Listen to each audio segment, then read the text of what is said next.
करीबन 3 साल से ऊपर हुआ है। क्या सिस्टम हमारे ऊपर उतारा है सबको मालूम है। यूटी तो दे दिया, लेकिन कैसा यूटी दिया? चंडीगढ़ वाला यूटी, जहां आपका लेफ्टिनेंट गवर्नर हो, उसके नीचे आपका एडमिनिस्ट्रेटर हो और वही चला। जमहूरियत कहाँ आपको नजर आ रहा है? कहते हैं हमने पैसा दिया, सही बात है, पैसा दिया, उसको कोई वो नहीं है। 6,000 हर साल देता आया, 3 साल में 18,000 दिया, लेकिन पैसा खर्च कौन कर रहा? पैसा खर्च कर रहा ब्यूरोक्रेट्स। किसके जरिए कर रहा है? ब्यूरोक्रेट्स के ही जरिए। लोगों का एस्पिरेशन कहीं नजर आ रहा है? नहीं। लोगों का पार्टिसिपेशन कहीं नजर आ रहा है? नहीं। कहीं आपको डेमोक्रेसी वहां उसमें झलकता है? नहीं। तो हमारा मांग था यूटी विद लेजिस्लेचर, हमेशा क्वालिफाई किया है on the lines of Pondicherry, जहां आपका लेजिस्लेचर हो, जहां काउंसिल ऑफ मिनिस्टर हो, वो लोग अवाम को अकाउंटेबल हो, जहां उनमें से कोई बदमाशी करे, अवाम के पास हक होगा उसको कान से पकड़ के अगली इलेक्शन में बाहर करे। जमहूरियत का यही स्पिरिट होता है। हुआ क्या यहाँ पे? यूटी के नाम पे सेट ऑफ एडमिनिस्ट्रेटर्स यानी लेफ्टिनेंट गवर्नर देके हम लोगों को उल्लू बनाया, बेवकूफ बनाया। मता लदाख सिना स्पेरेक चुप्पा लदाख पगुल्ला पोषण जिक तांसेना यो नंकुक पिना कांसेंग बताओ तो अच्छांग बताओ तो सिलसिला किजामुल्ला कोस्तासियो पोषण कोस्तासियो लेकिन नंकुक पिना जिन्नालियो कन्ना यूटी गुस्ती दुखसा ऐसा ही यूटी हम लोगों पर उतारा है। दूसरी बात, हम लोगों ने उम्मीद किया था जब अमित शाह जी ने पार्लियामेंट में एड्रेस किया, हम लोग आपको लेजिस्लेचर नहीं देने जा रहे हैं, लेकिन काउंसिल को हम इतना एम्पावर करेंगे, इतना एम्पावर करेंगे, आपको लेजिस्लेचर की जरूरत नहीं पड़ेगा। हमने सोचा शायद ऐसा हो जाए। हुआ क्या? हुआ उल्टा। काउंसिल को एम्पावर करने के बजाय डिसएम्पावर किया। कैसे किया? कैसे किया मैं आपको गिनाता हूं। काउंसिल के आपके कानून में है, जो फंड्स आपका स्पेंड नहीं होगा at the end of the year, वो आपका नॉन लैप्सिबल होगा, जिसका मतलब वो वापस नहीं जाएगा, आपके पास रहेगा, अगली बार आप उसको यूटिलाइज कर सकते हैं। उसको खत्म किया, पैसा वापस जा रहा है। दूसरा, लैंड जो है वो काउंसिल के दायरे में आता है। जितना भी लैंड हो आपका, ले करगिल दोनों मिला के वो काउंसिल के दायरे में आता है। क्या करगिल का काउंसिल या लेह का काउंसिल आज तक एक इंच जमीन किसी को दे पाया? नहीं दे पाया। नहीं। वहां भी सबटाज। तीसरा, जो अहम सबसे जरूरी हमारे बच्चों की मुस्तकबिल के लिए, काउंसिल का अपना एक रिक्रूटमेंट बोर्ड है, जो काउंसिल एक्ट प्रोवाइड करता है। लद्दाख ने ऐसे नहीं बना दिया, वो लद्दाख के जो हिल काउंसिल का स्टेच्यू है उसका एक हिस्सा है। लद्दाख हिल development council services recruitment board. हुआ क्या? उसको ठप करके रखा है। उसका पावर इतना है कि वो आपका डिस्ट्रिक्ट कैडर का, डिविजनल कैडर का, यहाँ तक कि स्टेट कैडर के पोस्ट को भी रिक्रूट कर सकता है। वो कानून कहता है। पिछले मेरे ख्याल में 7-8 साल में कोई आपका रिक्रूटमेंट नहीं हुआ। उल्टा क्या हुआ? मेरा फ्लो खराब मत करिए। उल्टा हुआ क्या? आपका ग्रुप सी और डी, जिसमें आपका यूजुअली डिस्ट्रिक्ट कैडर पोस्ट होता है, वो रिक्रूट करने का पावर किसको दिया है? लेफ्टिनेंट गवर्नर को। जिसका मतलब हमारा जो हिल काउंसिल का कानून है उसको सबटाज किया जा रहा है। उसका जो कानून है उसको सबटाज किया इन लोगों ने। नहीं तो कॉन्फ्लिक्ट का गुंजाइश कहाँ था? आपका जितने भी डिस्ट्रिक्ट कैडर पोस्ट हो, डिविजनल कैडर पोस्ट हो, वो सारा काउंसिल के रिक्रूटमेंट बोर्ड को रेफर करो और उनके जरिए आप रिक्रूटमेंट करो। वो नहीं किया, उल्टा क्या किया, सारा ये पोस्ट भेजा किसको, स्टाफ सर्विसेज सिलेक्शन कमीशन। भाई स्टाफ सर्विस सिलेक्शन कमीशन है क्या चीज? क्या ये स्टैट्यूटरी बॉडी है? नहीं। क्या ये कॉन्स्टिट्यूशन बॉडी है? नहीं। ये क्या है?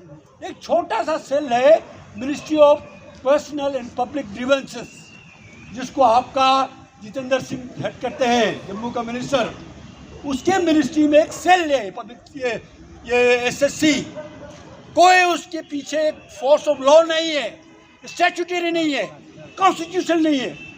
उससे तो बेहतर था ले और करगिल के काउंसिल के रिक्रूटमेंट बोर्ड को देता। वो कानून के तहत बना है, वो ऐसे एक नोटिफिकेशन से नहीं बना है, हिल काउंसिल के कानून के तहत बना है। जब हम लोगों ने इस बात को उठाया, इसके ऊपर शोरगुल किया, तो उन्होंने क्या किया, एसएससी को रेफर किया, हिल काउंसिल के रिक्रूटमेंट बोर्ड को। अभी कुछ 1 महीना पहले से कुछ हरकत करना शुरू किया, नहीं तो उन्होंने सबोटाज करके रखा हुआ था। क्योंकि हमने इस बात को जोर शोर से उठाया, अब थोड़ा हरकत में आ रहा है। ये पहले ही करते तो हमें सड़क पे आने का जरूरत ही नहीं था।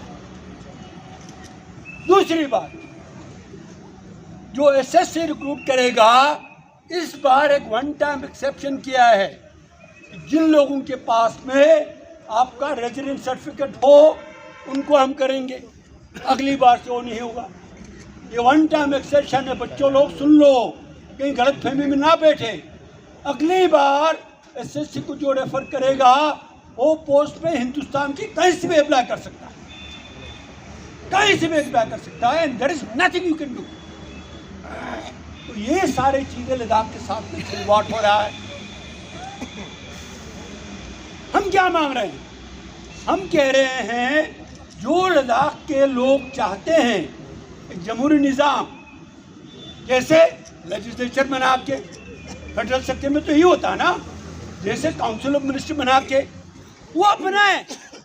अब कहते हैं स्ट्रेटेजिक एरिया है, स्ट्रेटेजिक एरिया है। तो स्ट्रेटेजिक एरिया क्या बीजेपी के आने के बाद में बना है क्या? 32 साल में स्ट्रेटेजिक एरिया नहीं था? हमें मालूम है, हम बॉर्डर के सेंटिनल रहे हैं, हमें मालूम है स्ट्रेटेजिक एरिया का इंपॉर्टेंस क्या होता है, उसमें भाषण कैसे होते हैं, हमें मालूम है। हमने देश का रक्षा किया है 62 में, 71 में, करगिल वार में। हम तो ये कह रहे हैं प्रिसाइजली बिकॉज स्ट्रेटेजिक एरिया, आप लोगों को यहाँ के लोगों के मानसा के ऊपर उतरना पड़ेगा, देश के हित में, राष्ट्र के हित में, नेशनल इंटीग्रेशन के हित में। ये अजीब सा सिलसिला चला रखा है। हमारे जो बीजेपी के लोग हैं बेचारे, उनमें बोलने की तो जरूरत है नहीं, क्योंकि वो लोग आज तक बोल नहीं पाया, इसीलिए लद्दाख के लोगों को सड़क पर उतरना पड़ा। अभी जो कॉम्पोजिशन रहा है किसका, हाई पावर कमेटी का, सारे बीजेपी के भर दिया। भाई आपने इस बीजेपी लोगों को भर के करना था तो हम लोग पहले ही दे देते ना। हम लोगों को क्यों एजुटेशन करवा रहे हो, क्यों हम लोग सड़क पे यहाँ नारेबाजी कर रहे हैं, उन्हीं के जरिए आप दे देते, लोग शुक्रगुजार होता, आपको वोट देता। लेकिन ऐसा नहीं रहा। अभी भी हम लोग ये कह रहे हैं, हम डायलॉग से दूर नहीं, डायलॉग में पार्टिसिपेट करना चाहते हैं। कोई भी चीज़ हो, डिस्कशन डिबेट से ही होता है। आप एजुटेशन कर भी ले, आखिर में आपको जाके टेबल पर डिस्कस करना होगा, हम समझते हैं उसको, डायलॉग का क्या मीनिंग है। लेकिन वो एक रिप्रेजेंटेटिव होना चाहिए। रिप्रेजेंटेटिव कैसे बनाएंगे? तो कश्मीर करगिल डेमोक्रेटिक अलायंस है, उनसे आप नाम लो। जो अपेक्स बॉडी है, जो एक अम्ब्रेला ऑर्गेनाइजेशन है जिसमें बीजेपी भी है, लद्दाख का बीजेपी यूनिट भी है, उनसे नाम लो जो लोगों की मंशा को रिप्रेजेंट करते हैं। फिर आप डायलॉग करो, उसका कॉम्पोजिशन इनको डिसाइड करने दो, आप ऊपर से मत थोपो। तो इसीलिए मैं ये कहना चाहता हूँ, आप लोग सब यहाँ आए, शुक्रिया। प्रेस के लोग आए, उनको भी शुक्रिया, लेकिन मेहरबानी करके उसको तोड़ मरोड़ के पेश मत कीजिएगा। You will be rendering a great disservice to the nation if you do this तोड़ मरोड़ thing. Report report whatever is being said. ये हम बोल रहे हैं, यहाँ कुछ लोगों ने वो नेशनलिज्म का ठेका ले रखा है। हम नेशनलिस्ट नहीं है क्या? नेशनलिज्म, सुनिए, नेशनलिज्म में कोई आपका हेट का गुंजाइश नहीं है। Nationalism is never divisive, nationalism is always inclusive, pluralistic. Nationalism आपको रहना नहीं सिखाता है, वायलेंस नहीं सिखाता, नफरत नहीं सिखाता। हमें मालूम है नेशनलिज्म हमें मत सिखाइए। We believe in constitutional nationalism.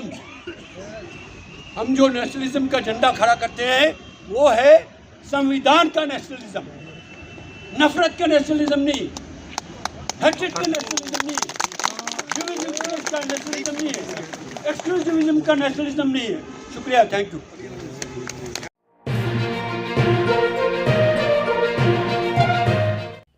मकामी, कौमी और बैनुल-अक़वामी ख़बरों से बाखबर रहने के लिए चैनल को लाइक, शेयर और सब्सक्राइब करें। साथ ही बेल आइकन दबाना न भूलें।